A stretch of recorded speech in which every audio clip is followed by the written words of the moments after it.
Hello everyone. आज DNA में हम दो टॉपिक्स करेंगे। पहला टॉपिक जो रहने वाला है that is with respect to Gaza. तो अभी हमको सुनने में क्या आया है कि गाजा पीस प्लान है वो ट्रंप ने अनाउंस किया है, और दूसरा जो टॉपिक है that is with respect to exploration of polymetallic sulphide. तो पहले टॉपिक पे हम बात कर लेते हैं, Gaza peace plan. Gaza peace plan ये जो टॉपिक है वो हम पढ़ रहे हैं GS paper 2 international relations head के अंडर, आईआर हेड के अंडर। न्यूज क्या है? न्यूज अभी ये आई है कि ट्रंप ने अभी अपना 20 पॉइंट प्रपोजल प्रेजेंट किया है। कब प्रेजेंट किया है? जब इजराइल के prime minister Benjamin Netanyahu US दौरे पे हैं। वहां पर हमको ये देखने को मिला है कि ट्रंप ने एरिया में, उस रीजन में पीस को एनफोर्स करने के लिए, पीस को लाने के लिए ये 20 पॉइंट प्रपोजल प्रेजेंट किया है। आइडिया क्या है इस पीस प्लान का? आइडिया यह है कि जल्द से जल्द उस क्षेत्र में, इजराइल, पैलेस्टीन, मिडिल ईस्ट का वो रीजन जो काफी कॉन्फ्लिक्ट प्रोन रहता है, वहां जल्द से जल्द नॉर्मलसी आए। तो this is about 20 point proposal. ये पॉइंट प्रपोजल्स किसने दिए हैं? ये डोनाल्ड ट्रंप ने प्रपोज किए हैं। डोनाल्ड ट्रंप ने प्रपोज किए हैं। देखते हैं, 20 पॉइंट्स हैं। मेजर पॉइंट्स जो हैं वो हम आज डिस्कस करेंगे। क्या क्या कुछ मेजर पॉइंट्स हैं? What are the broad plans? Broad plans under 20 point proposal which has been presented by American President Donald Trump। तो पहली चीज है कि अगर ये प्लान एक्सेप्ट हो जा रहा है, अगर ये प्लान एक्सेप्ट हो जा रहा है, तो सबसे पहली चीज है कि हमास को सरेंडर करना पड़ेगा। Hamas surrender and डिसआर्मामेंट।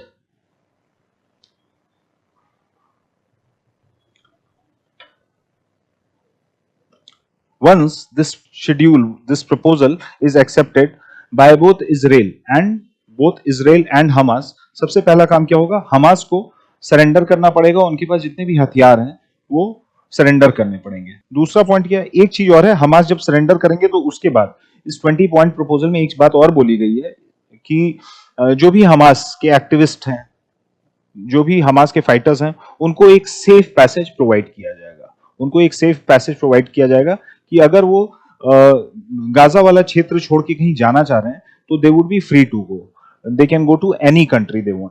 दूसरी चीज है कि हमास का वो सेक्शन जो रेडी है पीसफुल को एक्सिस्टेंस के लिए। पीसफुल को एक्सिस्टेंस का मतलब कि इजराइल के साथ रहने को रेडी है, तो उनके लिए एमनेस्टी ग्रांट की जाएगी।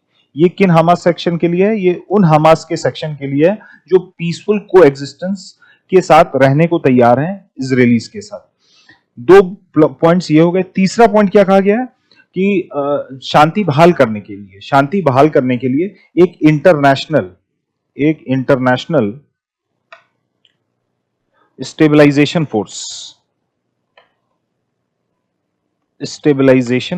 फोर्स गठित की जाए, आईएसएफ। ठीक है, इसका काम क्या होगा? इंटरनेशनल स्टेबलाइजेशन फोर्स का आईएसएफ का काम होगा जो पैलेस्टीनियन पुलिस है, जो अंदर पब्लिक लॉ एंड ऑर्डर वगैरह चेक करती है, उसको एक्टिवली सपोर्ट करना, पहली चीज। दूसरा ये कि अभी हमको क्या देखने को मिलता है, जो गाजा पट्टी है वहां पे जो ऑक्यूपेशन है वो किसका है? वो अभी आईडीएफ का है, इजरायली डिफेंस फोर्सेस का। तो एक बार ये 20 पॉइंट प्रपोजल अगर एक्सेप्ट हो जा रहे हैं तो हमको ये देखने को मिलेगा कि आईडीएफ के जो जवान हैं वो ये जो क्षेत्र है उसको छोड़ देंगे, तो एक वैक्यूम बनेगा। उस वैक्यूम को फिल करने के लिए इंटरनेशनल स्टेबलाइजेशन फोर्स जो है वो वहां पर भेजी जाएगी। आईएसएफ का काम क्या होगा? जो पैलेस्टीनियन पुलिस है, जो public order, law and order वगैरह देखती है, उसको पीछे से सपोर्ट करना, ये होगा आईएसएफ का काम। इसके अलावा आईडीएफ जो है वो गाजा पट्टी के अंदर तो नहीं रहेगी, लेकिन 20 पॉइंट प्रपोजल के तहत जो आईडीएफ फोर्सेस हैं उनको ये कहा गया है कि वो पेरिफेरी पे रह सकती है। मतलब गाजा और इजराइल का जो आपका बॉर्डर है, वहां पे जो पेरिफेरी है वहां पर आईडीएफ जो है अपनी प्रेजेंस रख सकता है, लेकिन प्रपोजल एक्सेप्ट होने के बाद आईडीएफ जो है वो गाजा पट्टी छोड़ देगी। तो जो वैक्यूम बनेगा उसको फिल करने के लिए एक नई फोर्स एनविसाज की गई है, उसके बारे में सोचा गया है। इसी को हम कहते हैं इंटरनेशनल स्टेबलाइजेशन फोर्स। तो आईएसएफ जो है वो एक इंपॉर्टेंट हॉलमार्क है। किस चीज का? इस 20 पॉइंट प्रपोजल का जो डोनाल्ड ट्रंप ने दिया है। इसके अलावा पब्लिक ऑर्डर तो सिक्योर कर दिया आईएसएफ से। दूसरी चीज है कि अभी वहां का जो गवर्नेंस है वो चरमराया हुआ है, दैट हैज क्रम्बल्ड, क्योंकि हमको ये देखने को मिल रहा है कि ये जो वॉर है ये 7 अक्टूबर 2023 से चल रही है, लगभग 2 साल हो गए इस वॉर को।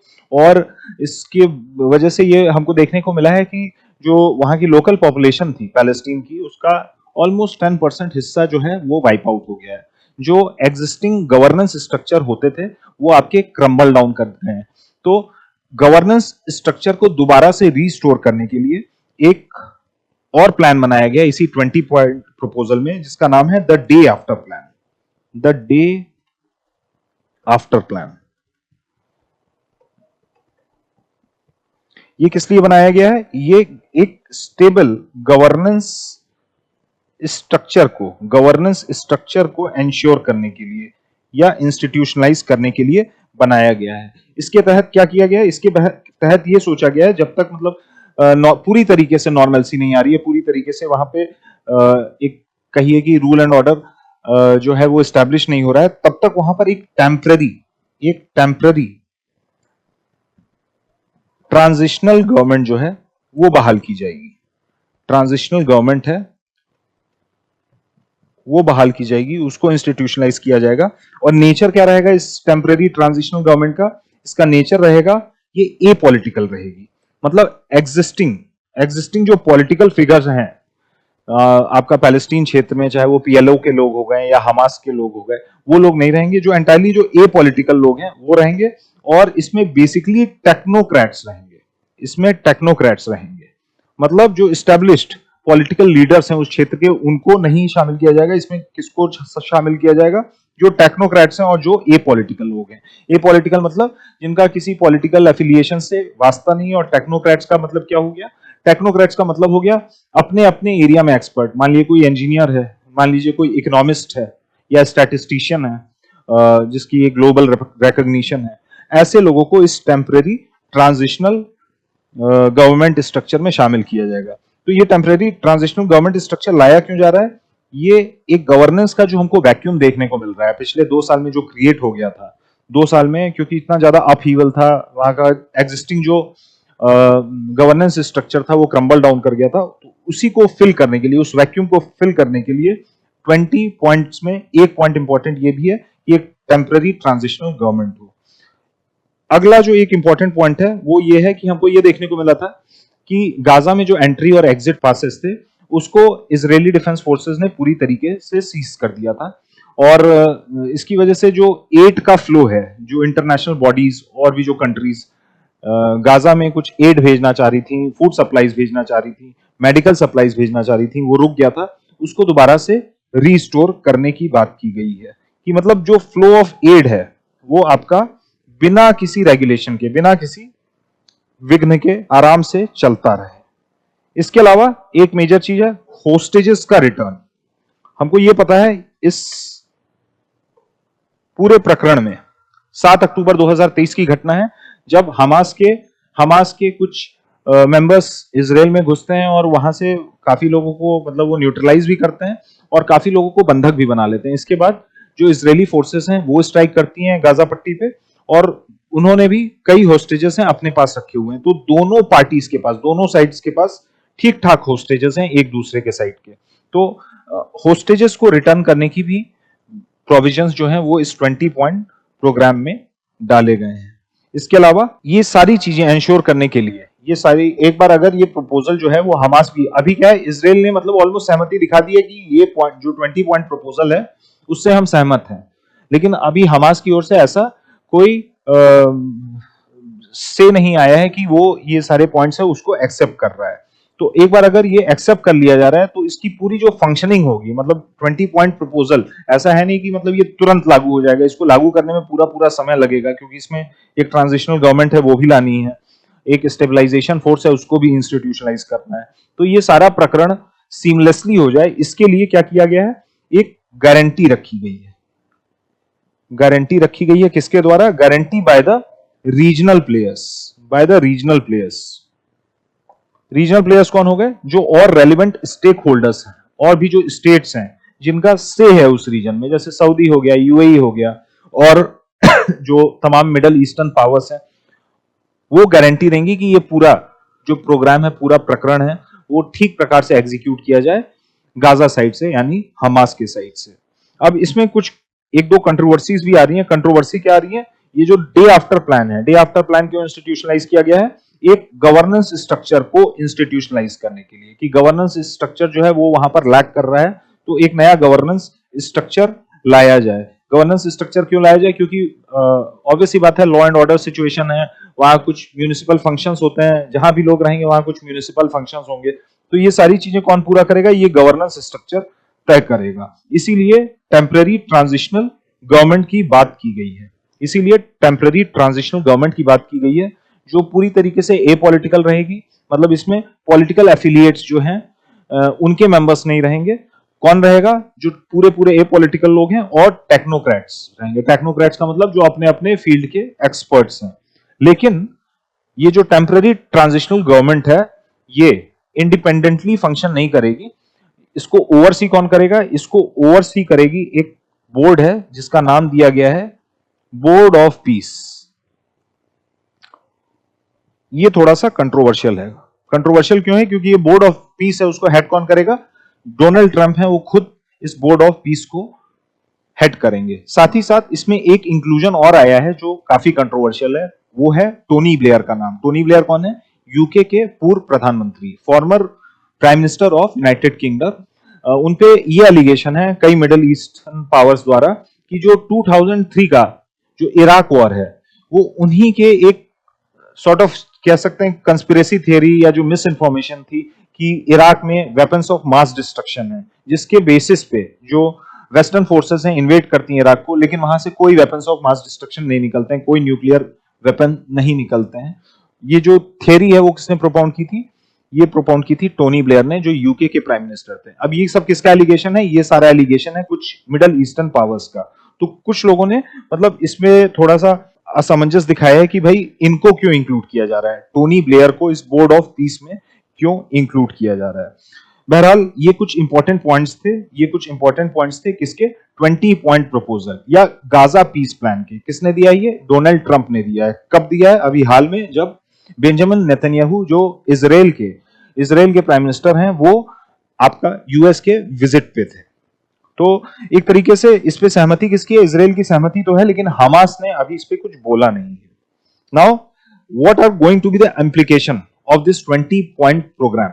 एक बार ये एक्सेप्ट हो जा रहा है तो इसकी क्या इम्प्लीकेशन होने वाले हैं कुछ स्टेक होल्डर्स पे। सबसे इंपॉर्टेंट स्टेक होल्डर्स में से एक है डोनाल्ड ट्रंप। डोनाल्ड ट्रंप को क्या चाहिए? डोनाल्ड ट्रंप को चाहिए नोबेल पीस प्राइज, ठीक है। तो उनको ये लग रहा है कि अगर वो नॉर्मलसी ला दे रहे हैं, इस रीजन में नॉर्मलसी ला दे रहे हैं, तो वो एक कंटेंडर हो जाएंगे किस चीज के? नोबेल प्राइज के। उनको ऐसा लगता है कि चूंकि पास्ट में हमने क्या देखा था, जब अर्ली 90s में ओस्लो अकॉर्ड साइन हुआ था, तो उस टाइम जो दो स्टेक होल्डर थे, कौन? पीएलओ के यासिर अराफात और उस समय के जो इजरायली प्राइम मिनिस्टर थे, उन लोगों को भी नोबेल पीस प्राइज मिला था। तो उनको ये लग रहा है कि अगर मैं ऐसी कोई डील क्रैक कर दे रहा हूं जिसकी वजह से गाजा और इजरायली फोर्सेस या इजरायली स्टेट के बीच में जो ये डेडलॉक है वो पूरी तरीके से रिजॉल्व हो जा रहा है, तो इससे होगा क्या कि जो मेरा इंटरनेशनल स्टेचर है वो बढ़ जाएगा, and I would be getting nuclear prize. और इसमें कुछ हद तक सच्चाई भी है। अगर इस प्लान के माध्यम से डोनाल्ड ट्रंप वहां नॉर्मलसी ले आ रहे हैं, तो ऑब्वियस सी बात है कि जो इंटरनेशनल प्रोफाइल है वो बढ़ जाएगी। अभी हमको ये देखने को मिला है इंडिया और यूएस के रिलेशन बहुत अच्छे नहीं है, क्योंकि हमारे ऊपर 50% की टैरिफ लगा दी गई है। लेकिन इंडियन गवर्नमेंट ने via our prime minister acknowledge किया है कि ये जो 20 पॉइंट प्रोग्राम है, इंडिया उसका वेलकम करती है, और अगर ये ठीक से क्रियान्वित हो जा रहा है, एग्जीक्यूट हो जा रहा है ग्राउंड लेवल पे, तो सही में नॉर्मलसी, सही में पीस जो है इस रीजन में वो पूरी तरीके से रिस्टोर हो जाएगा। दूसरी चीज है इंडिया पे इसका क्या प्रभाव पड़ना है? रीजन पे तो प्रभाव पड़ेगा ही, हमको पता है कि अगर सही में दोनों पक्ष, हमास और दूसरी ओर इजरायली स्टेट, अगर मान ले रहा है और ये पॉइंट सही में एग्जीक्यूट कर लिए जा रहे हैं ग्राउंड लेवल पे, तो रीजन में नॉर्मलसी आ जाएगी। डोनाल्ड ट्रंप की बात हमने कर ली, इंडिया की बात करते हैं। इंडिया के लिए क्यों जरूरी है कि इस रीजन में नॉर्मलसी आए? तो इंडिया के लिए इसलिए ये रीजन बहुत इंपॉर्टेंट हो जाता है क्योंकि यहाँ पे इंडिया का एक ठीक ठाक डायस्पोरा है। मैं सिर्फ इजराइल या पैलेस्टीन की बात नहीं कर रहा हूं, मैं पूरे रीजन की बात कर रहा हूं। मिडिल ईस्ट रीजन में ठीक ठाक इंडियंस काम करने जाते हैं, वो वहां से रेमिटेंसेस भेजते हैं। तो इंडिया के डायस्पोरा के लिहाज से ये रीजन जो है वो इंडिया के लिए बहुत ठीक ठाक मात्रा में इंडियंस हैं। वो सऊदी में, यूएई में, कतर में यहाँ पर काम करते हैं और ठीक ठाक पैसा जो है वो वापस भारत अपने परिवार को भेजते हैं। तो रेमिटेंसेस का एक इंपॉर्टेंट फ्लो है, प्लस हमारा जो ठीक ठाक डायस्पोरा है वो वहां रहता है। तो इससे क्या है कि हमारा जो फॉरेक्स रिजर्व है वो भी बढ़ता है। तीसरी चीज, ये जो रीजन है वो भारत के एनर्जी सिक्योरिटी के लिहाज से बहुत इंपॉर्टेंट हो जाता है। हमको ये पता है कि हमारा जो क्रूड की डिपेंडेंसी है बाहर की सोर्सेस पे वो बहुत ज्यादा है। हम 85 से ऑलमोस्ट 90% का जो क्रूड कंज्यूम करते हैं वो बाहर से इंपोर्ट कराते हैं और ये जो टोटल क्रूड हम इंपोर्ट कराते हैं उसका एक ठीक ठाक हिस्सा जो है वो आपका मिडिल ईस्ट से आता है। अभी हाल के वर्षों में हमने क्या देखा है, क्योंकि रशिया जो है वो हमें डिस्काउंटेड प्राइस पे सस्ता तेल देने लगा है, तो रशिया जो है हमारा सबसे बड़ा सप्लायर हो गया है। लेकिन अगर हम ट्रेडिशनली बात करें तो मिडिल ईस्ट है वो सबसे बड़ा सप्लायर रहा है। वो सबसे, चाहे सऊदी हो गया चाहे इराक हो गया, यहां से हम ठीक ठाक तेल लेते थे, अभी भी लेते हैं, लेकिन अभी पिछले 2 साल से रशिया से हम काफी तेल लेने लगे हैं। लेकिन लॉन्ग रन में क्या है, लॉन्ग रन में एनर्जी सिक्योरिटी के लिहाज से मिडिल ईस्ट हमारे लिए बहुत इंपॉर्टेंट हो जाता है। तो अगर मिडिल ईस्ट रीजन में कभी भी टर्बुलेंसेस होंगे, कभी भी डिस्टर्बेंसेस होंगे, तो हमको क्या देखने को मिलेगा कि इंडिया की जो एनर्जी सिक्योरिटी है, इंडिया की जो इकोनॉमी है, वो भी कहीं ना कहीं प्रभावित होगी। क्यों? क्योंकि वहां पर अगर इश्यूज होंगे तो ऑब्वियस सी बात है जो डायस्पोरा है उनकी नौकरियां जाएंगी, वो वापस भारत लौटेंगे, तो रेमिटेंसेस का जो फ्लो है वो कम होगा। तो ये क्या करेगा, ये हमारे फॉरेक्स रिजर्व्स में एक डिक्लाइन लेके आएगा। साथ ही साथ ये हमारे इकोनॉमी, हमारी अर्थव्यवस्था को नकारात्मक रूप से प्रभावित करेगा। तीसरी चीज क्या, एनर्जी सिक्योरिटी। अगर यहाँ पे डिस्टर्बेंसेस हो रहे हैं इस रीजन में, मिडिल ईस्ट रीजन में डिस्टर्बेंसेस बढ़ जा रहे हैं, तो जो तेल हम खरीदते हैं, मान लिए 65 या $70 पर बैरल मिल रहा है, ये डबल हो सकता है ये $200 पर बैरल भी हो जाए। तो उसका सीधा प्रभाव आपके हमारे जेब पे पड़ेगा, क्योंकि पेट्रोल है वो भी महंगा हो जाएगा, डीजल है वो भी महंगा हो जाएगा। और पेट्रोल डीजल महंगे होने का क्या मतलब है कि सब कुछ बहुत महंगा हो जाएगा, क्योंकि ट्रांसपोर्टेशन महंगा हो जाएगा, तो जो कमोडिटीज का एक्सचेंज है, कमोडिटी का ट्रेड है, वो भी महंगा हो जाएगा। तो एनर्जी सिक्योरिटी, इकोनॉमी, डायस्पोरा, इन सारे लिहाज से इस रीजन में नॉर्मलसी आना बहुत जरूरी है। इसीलिए इंडिया ने क्या किया, इंडिया ने ये जो 20 पॉइंट प्रपोजल है या गाजा पीस प्लान है जो डोनाल्ड ट्रंप ने रोल आउट किया है, इसका वेलकम किया है। Despite at this very moment we are having certain issues with United States, 50% tariff and all, but despite that we have sort of acknowledged कि ये अच्छा प्लान है और इसको ग्राउंड लेवल पे ठीक से एग्जीक्यूट किया जाना चाहिए।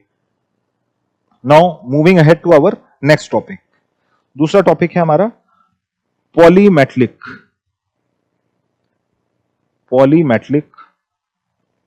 Sulphide exploration.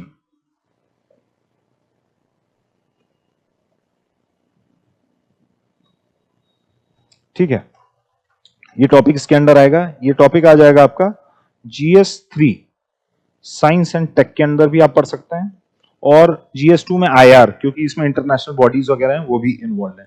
तो बेसिकली न्यूज क्या है, न्यूज ये है कि अभी इंडिया को सेकंड मिनरल एक्सप्लोरेशन कॉन्ट्रैक्ट मिल चुका है। किसने दिया है? ISA ने दिया है, इंटरनेशनल सीबेड अथॉरिटी ने दिया है। और ये सेकंड मिनरल एक्सप्लोरेशन कॉन्ट्रैक्ट मिला कहां है हमको? ये हमको मिला है इंडियन ओशन में, एक कार्लसबर्ग रिज है, वहां पर ये कॉन्ट्रैक्ट मिला है। तो इंडिया को ये दूसरी बार कोई मिनरल एक्सप्लोरेशन कॉन्ट्रैक्ट मिला है सीबेट पे। सीबेट मतलब समुद्र का जो बेस होता है, जो बेड होता है, उसको हम सीबेट कहते हैं। तो ये कॉन्ट्रैक्ट किसने दिया इंडिया को? ISA ने दिया है। अब इंडिया एकमात्र कंट्री हो गई है दुनिया में जिसको दो ऐसे मिनरल एक्सप्लोरेशन कॉन्ट्रैक्ट मिले हैं। अब काल्सबर्ग रिज पे इंडिया को करीब करीब 10,000 स्क्वायर किलोमीटर एरिया में, मतलब ये इंडियन ओशन में जो काल्सबर्ग रिज है, अब इंडिया को उसमें 10,000 स्क्वायर किलोमीटर एरिया में सर्वे करने का और जो भी आपके जो मिनरल्स आ रहे हैं, पॉलीमेटलिक सल्फाइड्स आ रहे हैं, उसको एक्सप्लोर करने का लाइसेंस एक प्रकार से मिल गया है। एक बार देख लेते हैं कि काल्सबर्ग रिज है कहां एग्जैक्टली।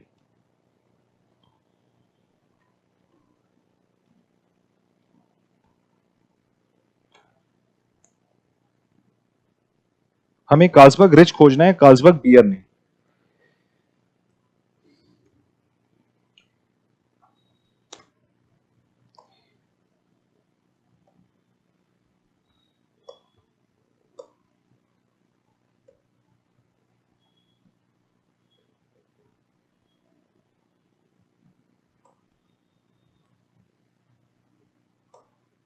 ये पेनिनसुलर इंडिया है, अरेबियन ओशन हम देख रहे हैं। ये जो आपको लाल पट्टी दिखाई दे रही है, ठीक है, ये आपकी एक मिड ओशनिक रिज है। मिड ओशनिक रिज क्या है? ये सी फ्लोर स्प्रेडिंग की वजह से हमको मिड ओशनिक रिज का फॉर्मेशन देखने को मिलता है। सी फ्लोर स्प्रेडिंग, आपने ज्योग्राफी में ये कॉन्सेप्ट पढ़ा होगा। तो ये एक प्रकार की रिज होती है।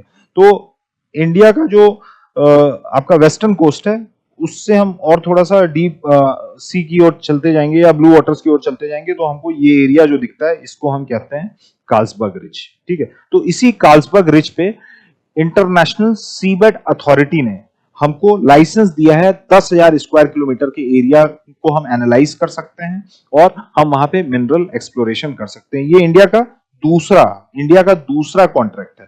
पहला कॉन्ट्रैक्ट जो हमको मिला था वो भी आपका इंडियन ओशन में ही मिला था। South West Indian ocean ridge में हमको अपना पहला मिनरल कॉन्ट्रैक्ट मिला था डीप ओशन में।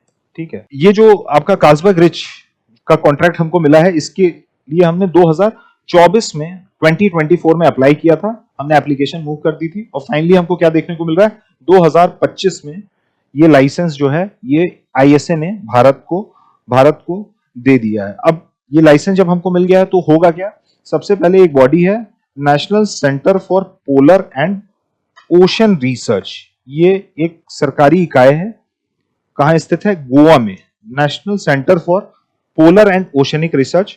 अब इस लाइसेंस मिलने के बाद एनसीपीओआर क्या करेगा? जो काल्सबर्ग रिज है उसको एक्सप्लोर करेगा, वहां पे कई सारे सर्वेस करेगा और फिर एसर्टेन करेगा कि कहां कहां से मिनरल्स हम वहां से निकाल सकते हैं, कौन कौन से मिनरल्स हैं, किन मिनरल्स की क्या क्वांटिटी है। ठीक है, तो एनसीपीओआर को ये काम मिलना है, राइट। इसके पहले जो हमको पहला कॉन्ट्रैक्ट मिला था, एक ये और ट्रिविया, ये 2016 में मिला था हमें। दूसरा जो कॉन्ट्रैक्ट मिला है वो कब मिला है? 2025 में, जिसका लाइसेंस एप्लीकेशन है हमने 2024 में मूव किया था। अब जान लेते हैं कुछ चीजें। एक तो हमने टर्म देखा पीएमएस, पॉलीमेटलिक सल्फाइड। दूसरा हमने देखा आईएसए। दोनों पे चर्चा करते हैं। सबसे पहले जान लेते हैं आईएसए क्या है। आईएसए का मतलब हो गया इंटरनेशनल सीबेड अथॉरिटी। और ये जो अथॉरिटी है या जो बॉडी है, ये बनी है अनक्लॉस के अंदर, United Nations convention on law of seas. ठीक है, अनक्लॉस क्या है? अनक्लॉस एक जो ग्लोबल कॉमन होता है डीप सी, उसके इफेक्टिव रेगुलेशन के लिए अनक्लॉस क्या है? एक कन्वेंशन है जो बनाया गया, sort of a global governance architecture. UNCLOS के तहत ही ये जो बॉडी है आईएसए वो बनाई गई है, इंटरनेशनल सीबेड अथॉरिटी। आईएसए का काम क्या होता है? आईएसए का काम होता है डीप सी में या हाई सीज में जो आपका मिनरल एक्सप्लोरेशन है या जो एनालिसिस वगैरह है उसको रेगुलेट करना। ठीक है, क्योंकि एक चीज होती है ग्लोबल कॉमन्स, मैं कई बार आप लोगों को बता चुका हूं ग्लोबल कॉमन्स क्या होती है। ग्लोबल कॉमन्स वो एंटिटीज होती हैं जिसमें किसी एक देश की सॉवरेनिटी नहीं रन करती है। जैसे आपका इंटरनेट हो गया, आर्कटिक हो गया, एंटार्क्टिक हो गया, हाई सीज हो गए, आउटर स्पेस हो गया, मतलब हम सब उसका यूज करते हैं। यूएस भी उसका यूज करता है, अफ्रीका भी उसका यूज करता है, इंडिया भी इसका यूज करता है, लेकिन ये किसी एक कंट्री की सॉवरेनिटी या स्वायत्तता के तहत नहीं आती है, इसीलिए हमको ग्लोबल कॉमन्स कहते हैं।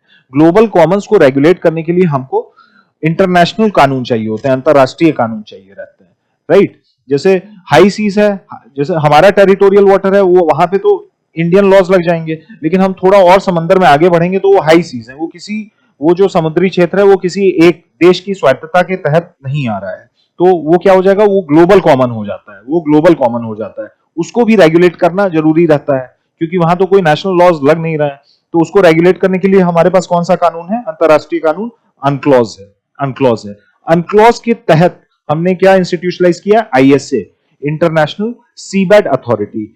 इंटरनेशनल सीबेड अथॉरिटी का क्या काम है, इंटरनेशनल सीबेड अथॉरिटी का काम है कि डीप ओशन में या हाई सीज में जो मिनरल्स हैं उसका एक्सप्लोरेशन है या जो सर्वेज हैं उसको इफेक्टिवली रेगुलेट करना है, कि ऐसा ना हो कि कुछ जो बहुत पावरफुल कंट्रीज हैं वो क्या करें, वो डीप सी में अपना खुद एक्सप्लोरेशन शुरू कर दें, रिसोर्सेज जो हैं वो अपने हिसाब से हार्नेस करने लगे, क्योंकि उनके पास पैसा भी है, उनके पास टेक्नोलॉजी भी है। तो आईएसए क्या करता है, आईएसए डीप सी या हाई सीज में जो मिनरल एक्सप्लोरेशन है उसको रेगुलेट करता है। तो डीप सी में अगर किसी को भी ठेका चाहिए, लाइसेंस चाहिए मिनरल एक्सप्लोरेशन का, तो उसको किससे लेना पड़ेगा, इंटरनेशनल सीबेड अथॉरिटी से लेना पड़ेगा। इंडिया के पास ये दूसरा लाइसेंस आया है, पहला लाइसेंस कब आया था, सन 2016 में आया था, और दूसरा जो लाइसेंस है वो अभी 2025 में आया है।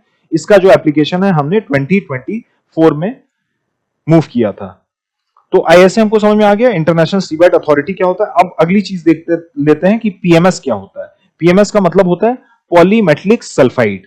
इसी को काफी लोग क्या कहते हैं, पॉलीमेटलिक नोड्यूल्स भी कहते हैं। पीएमएन बेसिकली क्या होता है, पॉलीमेटलिक नोड्यूल्स आप समझिए कि ये आलू जितने, मतलब ग्लोब्यूल्स टाइप के होते हैं, आलू जितने शेप के होते हैं, और ये सीबेड पे पाए जाते हैं, सीबेड पे पाए जाते हैं।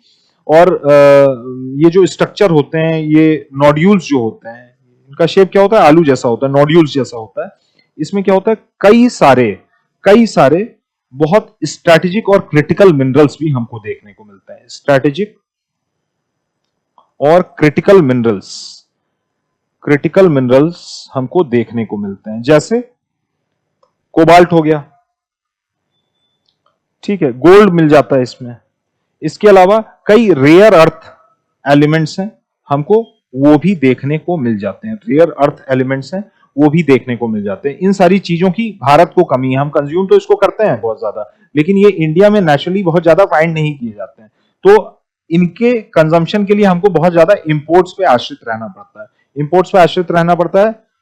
तो उसकी वजह से हमको क्या देखने को मिला है हाल के वर्षों पे, हमारा जो रिलायंस है, जो हमारी इंपोर्ट डिपेंडेंसी है चाइना जैसी कंट्रीज पे, और भी जो तमाम कंट्री हैं जिससे हम गोल्ड और कोबाल्ट वगैरह लेते हैं, या और भी तमाम रेयर अर्थ लेते हैं, वो बढ़ती गई है। ठीक है, तो अगर हम इफेक्टिवली ये कार्लसबर्ग रिज है, या जो इंडियन ओशन रिज में हमें 2016 में कॉन्ट्रैक्ट मिला था, वहां से हम इफेक्टिवली अगर पॉलीमेटलिक नोड्यूल्स या पॉलीमेटलिक सल्फाइड को हार्नेस कर ले रहे हैं, डीप ओशन के माध्यम से हम क्या कर पा रहे हैं, इन स्ट्रेटेजिक और क्रिटिकल मिनरल्स को एक्सट्रैक्ट कर पा रहे हैं, तो जो हमारा रिलायंस है, जो हमारी इंपोर्ट डिपेंडेंसी है, हम उसको कम कर पाएंगे। पीएमएस को हार्नेस करना क्यों इंपॉर्टेंट है, व्हाई इट्स इंपॉर्टेंट, तो एक पॉइंट तो हमको ऊपर समझ ही में आ गया, क्योंकि हमको ये पता है कि जमीन पे इंडिया के अंदर बहुत ज्यादा मिनरल रिजर्व्स नहीं है, बहुत ज्यादा मिनरल रिजर्व्स नहीं है। तो हम क्या कर रहे हैं, अब हम अपने एक्सक्लूसिव इकोनॉमिक जोन्स या डीप सी में एक्सप्लोरेशन करने की कोशिश कर रहे हैं कि चलो लैंड पे नहीं है, कम से कम हम डीप ओशन मिशंस कुछ एग्जीक्यूट करें अपने लेवल पे, या आईएसए से लाइसेंस लेके रिजेस पे एक्सप्लोरेशन करें, जिससे हमको पॉलीमेटलिक नोड्यूल्स और पॉलीमेटलिक सल्फाइड्स हैं वो हम एक्सप्लोइट कर पाए। तो एक रीजन तो ये हो गया क्योंकि हमारे पास लैंड पे मिनरल्स अवेलेबल नहीं है। जो हमारी डिपेंडेंसी है या जो डिमांड है, आने वाले समय में और बढ़ती जाती है, क्योंकि हम डेवलपिंग से डेवलप्ड हो रहे हैं, तो हमारे यहाँ इंडस्ट्रियलाइजेशन जो है वो भी बहुत फास्ट पेस पे हो रहा है। हम मेक इन इंडिया जैसे इनिशिएटिव चला रहे हैं।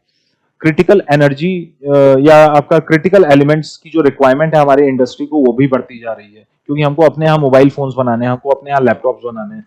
तो इन सारी चीजों में ये स्ट्रेटेजिक क्रिटिकल मिनरल जो है वो बहुत इंपॉर्टेंट है। डिमांड बढ़ रही है, जमीन पे हमारे पास ये अवेलेबल नहीं है, और प्लस दूसरी चीज है कि जो सप्लाई की सिक्योरिटी है वो बहुत ज्यादा नहीं है। हमको ये पता है कि इनमें से कई चीजें ऐसी हैं जो हम चाइना से लेते हैं, और चाइना अभी हाल के वर्षों में हमको क्या देखने को मिला है कि चाइना जो है ये जो क्रिटिकल मिनरल्स हैं, रेयर अर्थ मिनरल्स हैं, उसके सप्लाई को वेपनाइज करता है, तो हमको क्या करना पड़ेगा, हमको धीरे धीरे जो अपना सप्लाई बास्केट है उसको डाइवर्सिफाई करने की जरूरत है। कि हम सिर्फ चाइना पे आश्रित ना रहें, हम चाइना के अलावा और भी कंट्रीज से लें, और साथ ही साथ ये पॉलीमेटलिक सल्फाइड्स जैसे ऑल्टरनेटिव्स हैं, इसको भी हम इफेक्टिवली हम क्या करें, हार्नेस करने की कोशिश करें। अब ये सारी चीजें करने के लिए पॉलीमेटलिक नोड्यूल या पॉलीमेटलिक सल्फाइड को हार्नेस करने के लिए हमने क्या इनिशिएटिव लिया? तो हमने इनिशिएटिव लिया है डीप ओशन मिशन।